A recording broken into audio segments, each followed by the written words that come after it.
इस बिल के विरोध में आप देख रहे हैं तमाम जो इंडिया गठबंधन के लोग हैं एक साथ नजर आ रहे हैं, एक सुर में बोलते हुए दिख रहे हैं। मेरे साथ अभिषेक उपाध्याय और मनोज्ञा लोयवाल मेरी सहयोगी जुड़ी हुई थी इसी खबर पर विशेष जानकारी के साथ।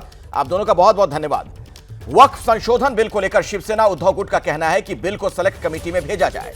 बीजेपी की सहयोगी जेडीयू और टीडीपी अपना पक्ष बताए, ये बात भी कह दी गई है शिवसेना के उद्धव गुट की तरफ से। तो बिल को सेलेक्ट कमेटी में भेजने वाली जो बात है कांग्रेस भी कह रही है, आपने थोड़ी देर पहले सुना आरजेडी के सांसद को। अब उद्धव ठाकरे वाली जो शिवसेना है, जो वो वाला गुट है, उसका भी यही कहना, और साथ में जो उनके सहयोगी हैं उन पर भी निशाना साधते हुए नजर आए हैं उद्धव। वो कह रहे हैं कि बीजेपी की सहयोगी जेडीयू और टीडीपी इस पर अपना रुख स्पष्ट करे। वक्फ संशोधन बिल पर उद्धव गुट की मांग है कि एक तो इस बिल को सेलेक्ट कमेटी में भेजें, जैसा कि कांग्रेस का भी कहना है, आरजेडी का भी कहना है। लोकसभा सांसद प्रियंका चतुर्वेदी जी से बात करते हैं। वक्फ संशोधन बिल जो टेबल हो रहा है लोकसभा में, उस पर शिवसेना उद्धव ठाकरे ग्रुप की क्या रणनीति है? हमारी रणनीति वही है जो जेडीयू और टीडीपी की रहेगी। जेडीयू टीडीपी पहले ये बताएं कि वो क्या इस बिल से सहमत है, क्या इस अमेंडमेंट से सहमत है, और सहमत है कि इसलिए सहमत है क्योंकि उनको तो मिनिमम सपोर्ट प्राइस मिल गया, किसानों को तो मिला नहीं।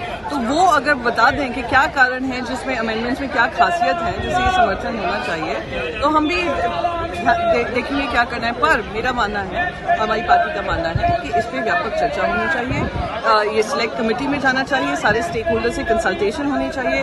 ऐसे हड़बड़ी में जब बजट का सेशन चल रहा था, मानसून सेशन में बजट चल रहा था, उस पर चर्चा चल रही थी, कोऑपरेटिव्स पे चर्चा नहीं होने दे रहे हैं राज्यसभा में और एक नया बिल ला रहे हैं। तो इस तरीके से ये जो मनमानी चल रही है उस पर कहीं ना कहीं नियंत्रण आना है और ये बिल पहले सिलेक्ट कमेटी में जाए, वहाँ पे चर्चा हो और सारे स्टेक होल्डर्स की सुनवाई हो, फिर जाकर एक पार्लियामेंट में उसको पेश करें। आप लोग टीडीपी और जेडीयू के स्टैंड की बात कर रहे हैं, लेकिन दोनों ही के नेता तो केंद्रीय कैबिनेट का सदस्य हैं, जिन्होंने की इस बिल को मुहर लगाई है, तो उसका उनका स्टैंड तो साफ है। तो वही हम कह रहे हैं ना, तो आकर देश की जनता को बताएं, खास करके बिहार और आंध्र की जनता को बताएं क्या क्या इसमें विशेष पॉइंट्स हैं जिनको उनको लगा कि रेवोल्यूशनरी है, ट्रांसपेरेंसी लाएगा, अकाउंटेबिलिटी लाएगा सिस्टम में, और फिर हम भी शायद समझ जाएंगे कि क्यों मिला है।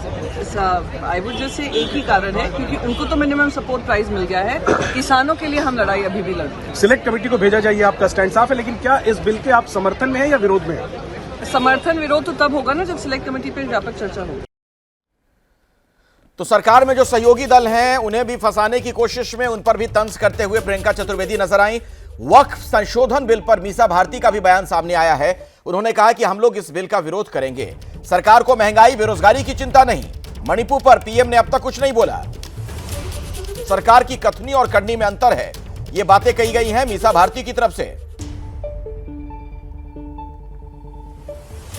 संशोधन बिल लोकसभा में पेश हो रहा है, मीसा भारती हमारे साथ में। मीसा जी, आरजेडी का क्या स्टैंड है, क्योंकि आपके तमाम जो है सहयोगी सांसद तो महंगाई के मुद्दे पर प्रदर्शन कर रहे हैं, लेकिन वक्त के मुद्दे पर क्या स्टैंड है? देखिए, वक्फ बोर्ड पे हम लोग का स्टैंड बिल्कुल क्लियर है, हम लोग इसका विरोध करेंगे और करेंगे। और अभी क्योंकि बिल में क्या क्या चीज़ें हैं, क्या सरकार जो कह रही है वो सब उसमें शामिल है या नहीं है, ये तो जब प्रस्तुत करेगी सरकार, जब सदन पटल पे आएगा तो हम लोग इस पर देखेंगे।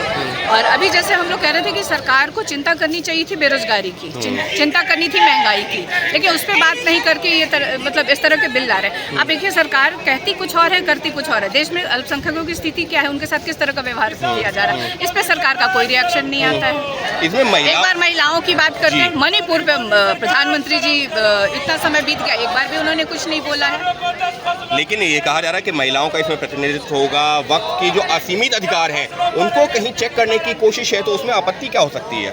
देखिए, जैसे कि उदाहरण है ना हमारे सामने, मणिपुर उदाहरण है ना, हमने देखा कि प्रधानमंत्री जी ने इसके ऊपर कुछ भी नहीं कहा और महिलाओं के साथ किस तरह का व्यवहार किया गया, जो वहाँ के हालात हैं, तो उनकी कथनी और करनी में बहुत फर्क होता है। तो देखते हैं बिल के अंदर क्या सरकार जो कह रही है सचमुच में ऐसा बिल के अंदर है या नहीं है, ये तो जब सदन में आएगा तो हम लोग करेंगे। और वक्फ बोर्ड संशोधन बिल को लेकर टीएमसी के सांसद सुदीप बंदोपाध्याय का बयान भी सामने आ गया है। टीएमसी के सांसद ने कहा कि वो मांग करेंगे कि इस बिल को स्टैंडिंग कमेटी को भेजा जाए। ये बिल जैसे ही संसद में पेश होगी, इस बिल पर बात की जाएगी और ये मांग उठाई जाएगी। टीएमसी के सांसद हैं सुदीप बंदोपाध्याय। उन्होंने कहा कि स्टैंडिंग कमेटी को ये बिल भेजा जाए। संसद में बिल पेश होते ही ये मांग वो रखेंगे। वक्फ जो है बिल लोकसभा में लाया जा रहा है, आपकी पार्टी टीएमसी का स्टैंड क्या है इस पर? इस टीएमसी ये वक्त बिल का ऊपर अमेंडमेंट बिल का ऊपर चाहते हैं कि ये स्टैंडिंग कमेटी में जाए। कल बिजनेस एडवाइजरी कमेटी का मीटिंग थे, वो मीटिंग में मैं, कांग्रेस, एनसीपी और सारे विरोधियों ने ये बात रखा। सरकार हाँ ना कुछ नहीं बोला। आज जब आएंगे इसका ऊपर इंट्रोडक्शन का स्टेज में हम लोग विरोध करेंगे और स्टैंडिंग कमेटी भेजने के लिए डिमांड करेंगे।